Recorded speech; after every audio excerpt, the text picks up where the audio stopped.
बाबा तेरा बनने में सुख मिलता इलाही है, सुख मिलता इलाही है। बाबा तेरा बनने में सुख मिलता इलाही है, सुख मिलता इलाही है।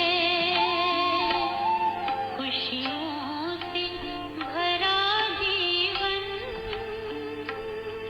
हर पल में कमाई है, हर पल में कमाई है।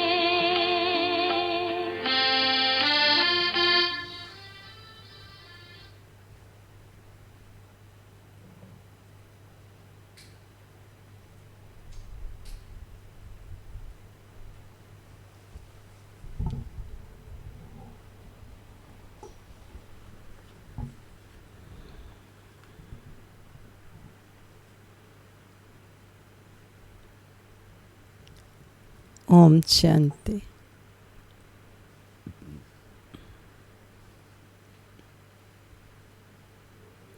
बाबा के 9 तारीख के 9 जुलाई के आज महावाक्य हैं।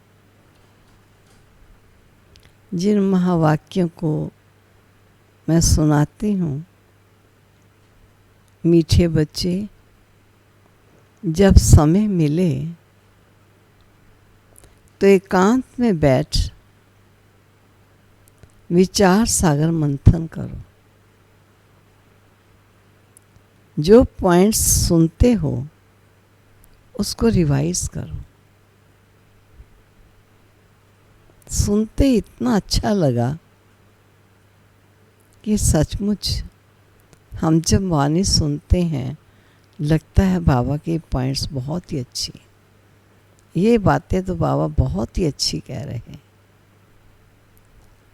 लेकिन दूसरे तीसरे दिन अगर याद करने की कोशिश करेंगे तो कोई एक आध बात याद आएगी, बाकी विस्मृत हो जाएगी। लेकिन अगर हमें पॉइंट से विस्मृत हो गई तो प्रैक्टिकल लाइफ में तो नहीं ला सकेंगे। परिणाम ये निकलेगा कि भूल कर देने के पश्चात पॉइंट याद आएगी, तो विकर्मी खाता तो बन गया ना। अब जैसे बाबा कहता है कि बच्चे मैं कोई अंतर्यामी नहीं हूँ, तुम अगर योग लगाते हो तो मैं कोई शाबाश नहीं देने वाला।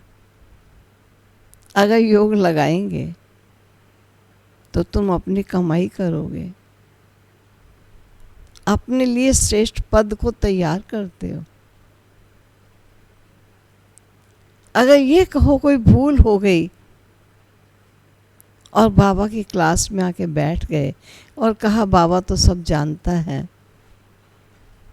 बाबा जानकर क्या करेगा? करता ही भोगता है, बाबा इसमें जानेगा क्या जानकर करेगा। ऐसे कहकर कई बार हमको सत्य सिद्ध अपने को करते हैं। बाबा तो जानता ही है हमारी क्या मजबूरी थी, क्या कारण था। बाबा कहता है मैं कुछ नहीं जानता। तो मैं सोच रही थी कि बहुत बातें प्यारे बाबा महावाक्यों में सुनाते हैं, हम सुनते हैं, कई बार रिवाइज भी करते हैं, लेकिन रिवाइज करने के कुछ दिनों के बाद विस्मृत भी हो जाती। इसलिए बाबा कहते हैं जो बातें जीवन को दिशा निर्देश देने वाली, जीवन मोड़ने वाली, ऐसी बातें एकांत में बैठकर चिंतन करो, मनन करो। और उसके पश्चात तो मैं ये समझती हूँ ये बाबा की आज्ञा भी मिल चुकी हुई है, फिर नोट करो। बाबा ने खास कहा एक डॉक्टर है या वकील है, वो किताब निकालते हैं, वो नोट की हुई बातें देखते हैं। कौन सी दवाई किस समय किस पेशेंट को देनी चाहिए, कौन से लॉ से किसको किस केस में किस हद से बचा सकते हैं, ये सब लॉस देखते हैं। तो बाबा भी कहते हैं आपके पास भी अगर ऐसे पॉइंट्स नोट होंगे तो टाइम पर डायरेक्ट बाबा के दिए हुए महावाक्य किसी आत्मा की भाग्य को खोल सकते हैं, चमका सकते हैं, किसी को रॉन्ग से राइट बना सकते हैं, गलत जाते को सत्य मार्ग पर ला सकते हैं। तो आज बाबा की इस बात को बहुत गांठ बांध लीजिए कि जब समय मिले तो एकांत में बैठकर विचार सागर मंथन करो और जो पॉइंट सुनते हो उनको रिवाइज करो। भूल ना जाए तो मैं कहूँगी अभी कि उनको नोट कर लो। ये बाबा ने बहुत पहले से बताया हुआ है। प्रश्न है तुम्हारी याद की यात्रा पूरी कब होगी? वे करते जाएं याद, कब तक, पूरी कब होगी? तब बाबा ने कहा जब तुम्हारी कोई भी कर्म इंद्रियां धोखा ना दे, कर्मातीत अवस्था हो जाए, तब याद की यात्रा पूरी होगी। अभी तुमको पूरा पुरुषार्थ करना है, ना उम्मीद नहीं बनना, सर्विस पर तत्पर रहना है।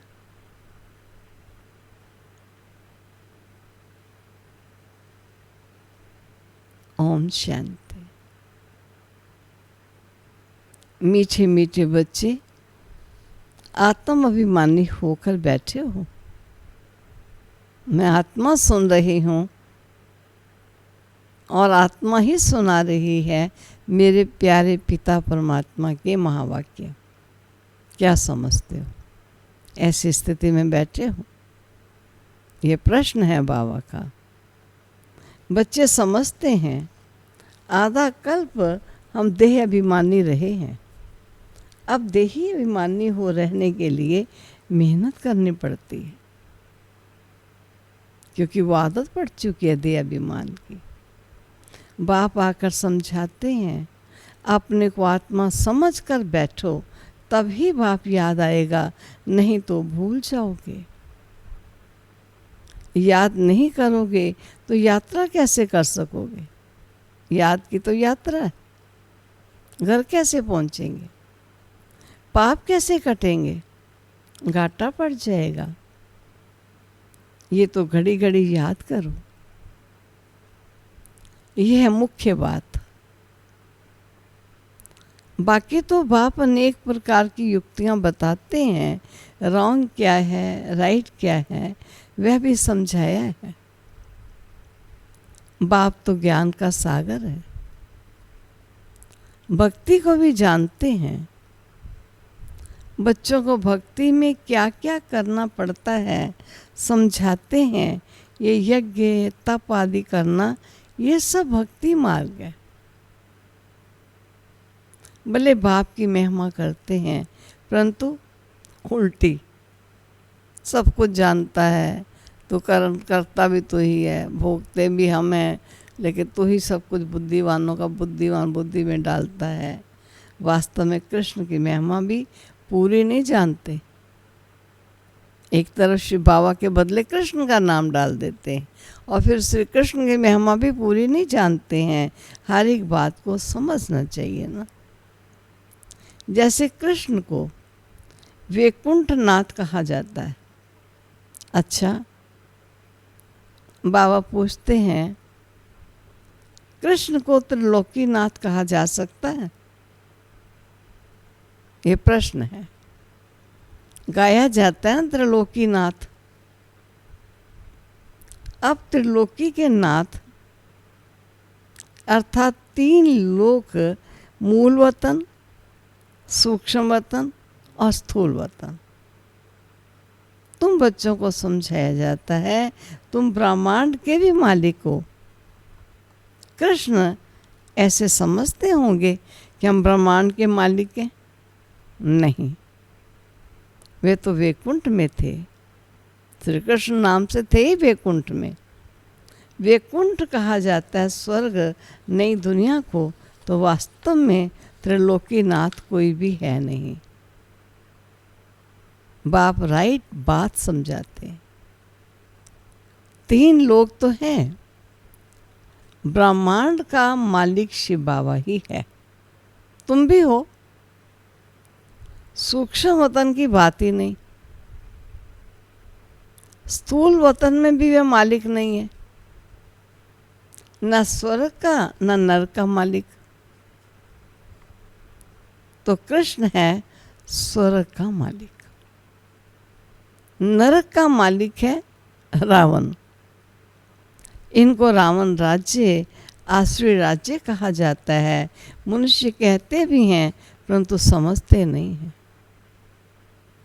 तुम बच्चों को बाप पैर समझाते हैं, रावण को 10 शीश देते हैं, 5 विकार स्त्री के और 5 विकार पुरुष के। अब 5 विकार तो सबके लिए, सब है ही रावण राज्य में। अभी तुम श्रेष्ठाचारी बन रहे हो, बाप आकर श्रेष्ठाचारी दुनिया बनाते। एकांत में बैठने से ऐसे ऐसे विचार सागर मंथन चलेगा। उस पढ़ाई के लिए भी स्टूडेंट एकांत में किताब ले जाकर पढ़ते। तुमको किताब तो पढ़ने की दरकार नहीं, हाँ तुम पॉइंट्स नोट करते हो, इसको फिर रिवाइज करना चाहिए। ये बड़ी गुह्य बातें हैं, समझने की हैं। बाप कहते हैं ना, आज तुमको गुहे ते गुहे नई नई पॉइंट समझाता हूँ। पारसपुरी के मालिक तो लक्ष्मी नारायण है। ऐसे भी नहीं कहेंगे कि विष्णु है। विष्णु को भी समझते नहीं है कि यही लक्ष्मी नारायण है, दोनों का कंबाइंड स्वरूप है। अभी तुम शॉर्ट में एम ऑब्जेक्ट समझाते हो। ब्रह्मा सरस्वती कोई आपस के मेल फीमेल नहीं है, ये तो प्रजापिता ब्रह्मा है ना। प्रजापिता ब्रह्मा को ग्रेट ग्रेट ग्रैंड फादर कह सकते हैं। शिव बाबा को सिर्फ बाबा ही कहेंगे, बाकी सब हैं ब्रदर्स। इतने सब ब्रह्मा के बच्चे हैं, सबको मालूम है हम भगवान के बच्चे ब्रदर्स हो गए, परंतु वो है निराकारी दुनिया में। अभी तुम ब्राह्मण बने हो। नई दुनिया साथियों को कहा जाता है, इनका नाम फिर पुरुषोत्तम संगम युग रखा है। सातयुग में होते ही पुरुषोत्तम है, ये बड़ी वंडरफुल बातें हैं। वहाँ सब पुरुषोत्तम होते हैं। तुम नई दुनिया के लिए तैयार हो रहे हो। इस संगम युग पर तुम पुरुषोत्तम बनते हो। कहते भी हैं हम लक्ष्मी नारायण बनेंगे, यह है सबसे उत्तम पुरुष। उनको फिर देवता कहा जाता है। उत्तम से उत्तम नंबर 1 है लक्ष्मी नारायण, और फिर नंबर वार तुम बच्चे बनोगे।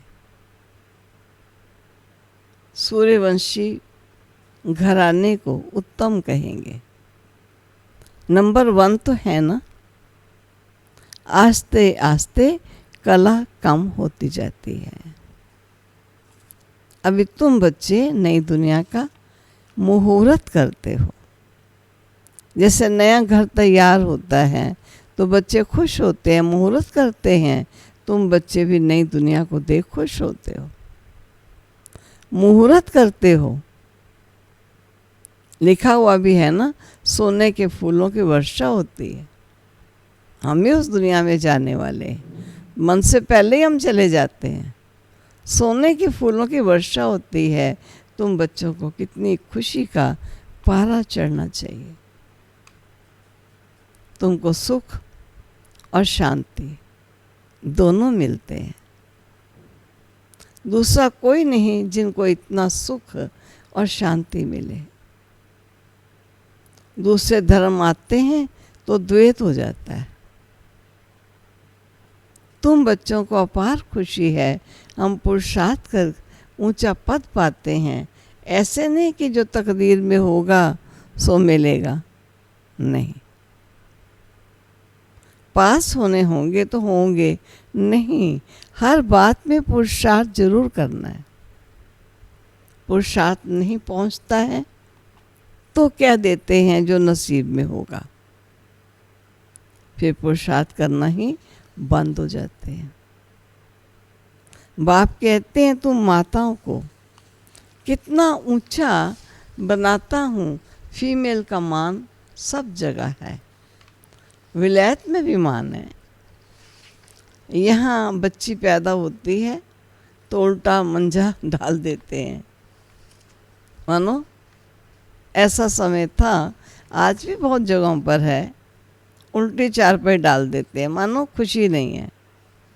दुनिया बिल्कुल डरती है। इस समय तुम बच्चे जानते हो भारत क्या था और अब क्या है। मनुष्य भूल गए हैं, सिर्फ शांति शांति मांगते रहते हैं। विश्व में शांति चाहिए। तुम ये लक्ष्मी नारायण का चित्र दिखाओ, इनका राज्य था तो पवित्रता सुख शांति भी थी। तुमको ऐसा राज्य चाहिए ना। मूल वतन में तो विश्व की शांति नहीं कहेंगे, विश्व में शांति तो यहाँ होगी ना, साकार मनुष्य सृष्टि में होगी ना। देवताओं का राज्य सारे विश्व में था। मूल वतन तो है आत्माओं की दुनिया। मनुष्य तो ये भी नहीं जानते कि आत्माओं की दुनिया भी होती है। बाप कहते हैं हम तुमको कितना ऊंचा पुरुषोत्तम बनाता हूँ, ये समझाने की बातें हैं। ऐसे नहीं रड़ियाँ मारेंगे भगवान आया है तो कोई मानेगा नहीं, और ही गाली खाएंगे और खिलाएंगे। कहेंगे बीके अपने बाबा को भगवान कहती है। ऐसे सर्विस नहीं होती है। बाबा युक्ति बताते रहते हैं। कमरे में 8 बाई 10 चित्र दीवार में अच्छी रीति लगा दो और बाहर में लिख दो, बेहद के बाप से बेहद सुख का वर्षा लेना है अथवा मनुष्य देवता बनना है तो आओ हम आपको समझाएं। ऐसे बहुत आने लग पड़ेंगे, आप भी आते रहेंगे।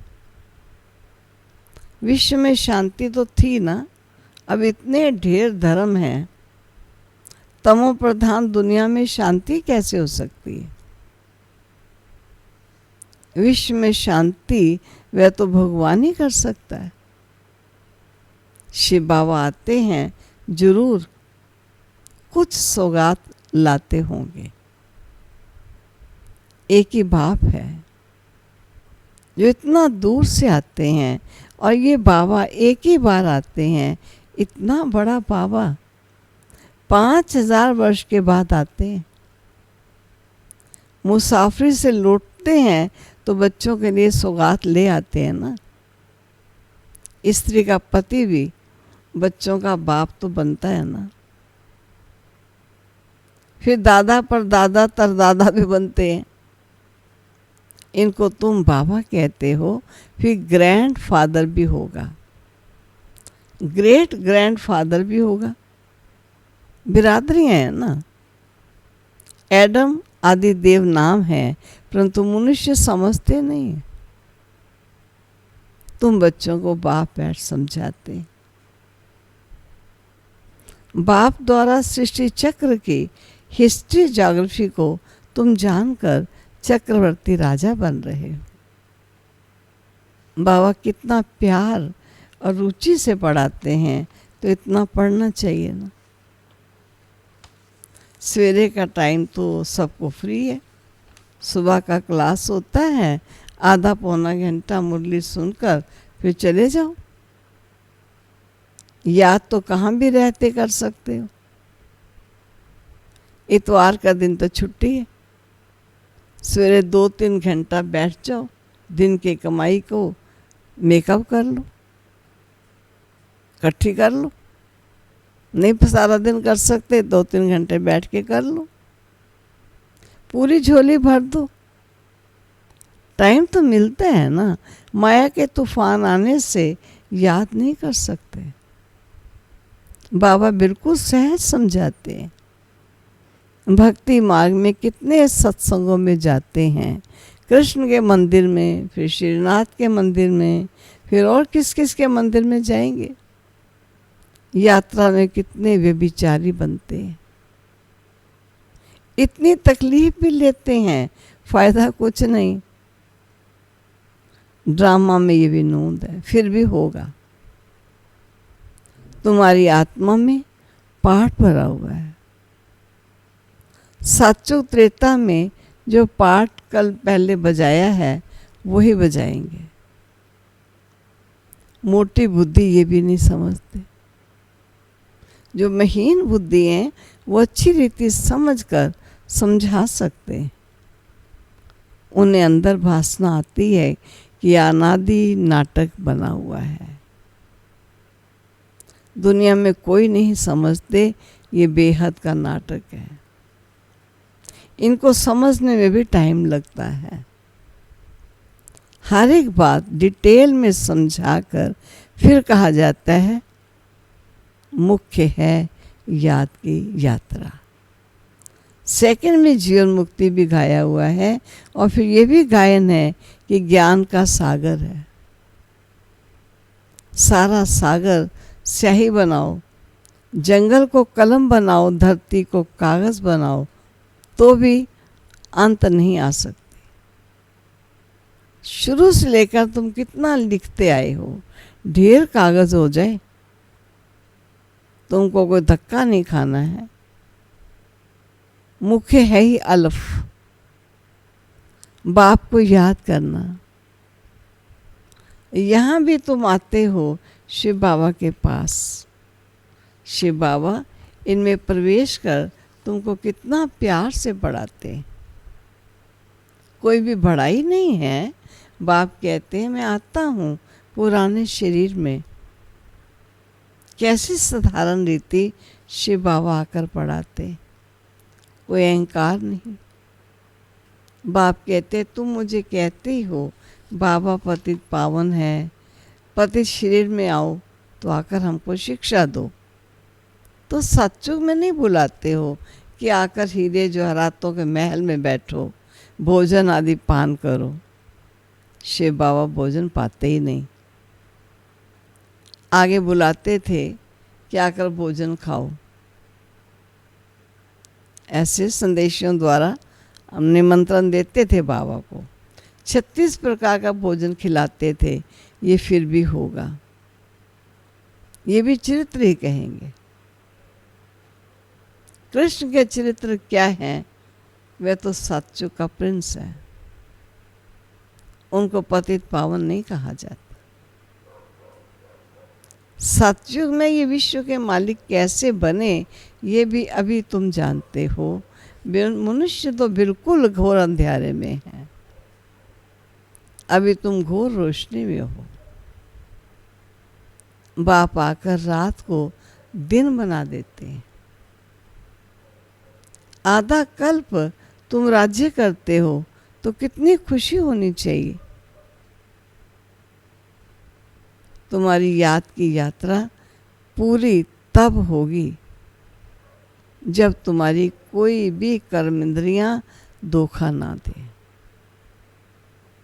कर्मातीत अवस्था हो जाए, तब याद की यात्रा पूरी होगी। अभी पूरी नहीं हुई है, अभी तुमको पूरा पुरुषार्थ करना है। ना उम्मीद नहीं बनना, सर्विस और सर्विस। बाप भी आकर बूढ़े तन से सर्विस कर रहे हैं ना। बाप करण करावन हार है। बच्चों के लिए कितना फिक्र रहता है, ये बनाना है, मकान बनाना है। जैसे लौकिक बाप को हद के ख्यालात रहते हैं ना, वैसे परलौकिक बाप को बेहद का ख्याल रहता है। तुम बच्चों को ही सर्विस करनी है। दिन प्रतिदिन बहुत सहज होता जाता है। जितना विनाश के नजदीक आते जाओगे उतना ताकत आती जाएगी। गाया हुआ भी है, विषम पिता में आदि को पिछाड़ी में तीर लगे। अभी तीर लग जाए तो बहुत हगामा हो जाएगा। इतनी भीड़ हो जाए जो बात मत पूछो। कहते हैं ना, माथा खुजलाने की फुर्सत नहीं। ऐसे कोई है नहीं, परंतु भीड़ हो जाती है तो फिर ऐसे कहा जाता है। जब इनको तीर लग जाए फिर तुम्हारा प्रभाव निकलेगा। सब बच्चों को बाप का परिचय मिलना तो है। तुम 3 पैर पृथ्वी में भी ये अविनाशी हॉस्पिटल और गॉडली यूनिवर्सिटी खोल सकते हो। पैसा नहीं है तो भी हर्जा नहीं, चित्र तुमको मिल जाएंगे। सर्विस में मान अपमान, दुख सुख, ठंडी गर्मी सब सहन तो करनी है। कि इसको हीरे जैसा बनाना कम बात है क्या? बाप कभी थकता है क्या? तुम क्यों थकते हो? तो बच्चे भी अथक बन जाए। इसलिए बाबा कहते हैं शरीरी स्थिति को जमाओ तब अथक बनेंगे। अच्छा, मीठे मीठे सिक्के लदे बच्चों प्रति माता पिता बाप दादा का याद प्यार और गुड मॉर्निंग। रूहानी बाप की रूहानी बच्चों को नमस्ते। रूहानी बच्चों की रूहानी बाप को नमस्ते। धारणा के लिए मुख्य सार।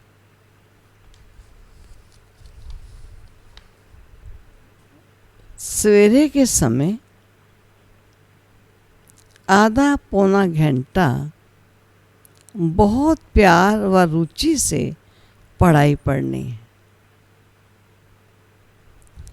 बाप की याद में रहना है। बाप का याद का ऐसा पुरुषार्थ हो जो सब कर्म इंद्रियां वश में हो जाए। दूसरा, सर्विस में दुख सुख, मान अपमान, गर्मी ठंडी सब कुछ सहन करना है। कभी भी सर्विस में थकना नहीं है। 3 पैर पृथ्वी में भी हॉस्पिटल कम यूनिवर्सिटी खोल हीरे जैसा बनाने की सेवा करनी है। वरदान। सर्व शक्तियों की लाइट द्वारा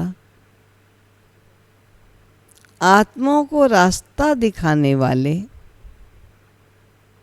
चैतन्य लाइट हाउस भव।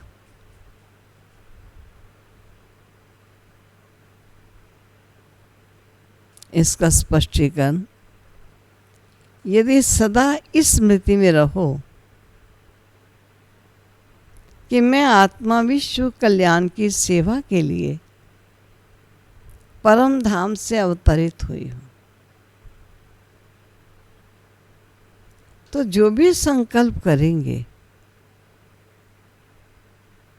बोलेंगे, उनमें विश्व कल्याण समाया हुआ होगा। और यही स्मृति लाइट हाउस का कार्य करेगी। जैसे उस लाइट हाउस से एक रंग की लाइट निकलती है, ऐसे आप चैतन्य लाइट हाउस द्वारा सर्व शक्तियों की लाइट आत्माओं को हर कदम में रास्ता दिखाने का कार्य करती रहेंगी। स्लोगन। स्नेह और सहयोग के साथ शक्ति रूप बनो तो राजधानी में नंबर आगे मिल जाएगा। स्नेह और सहयोग के साथ शक्ति रूप बनो तो राजधानी में नंबर आगे मिल जाएगा। ओम शांति। बाबा हर बात हमको सूचित और सूचित कर सचेत करते हैं। ऊंचा पद पाना चाहते हो तो ये करो, कम पद का ये कारण बनता है। पापों से मुक्त होने के लिए ऐसा करो, याद की यात्रा बढ़ाने के लिए ये पुरुषार्थ करो। क्या नहीं बाबा बताते, सब कुछ बताते हैं। हम बच्चे विस्मृत हो जाते हैं, इसलिए बाबा कहते हैं नोट करो अपने पास। चलो प्यारे प्यारे बाबा पास चलो।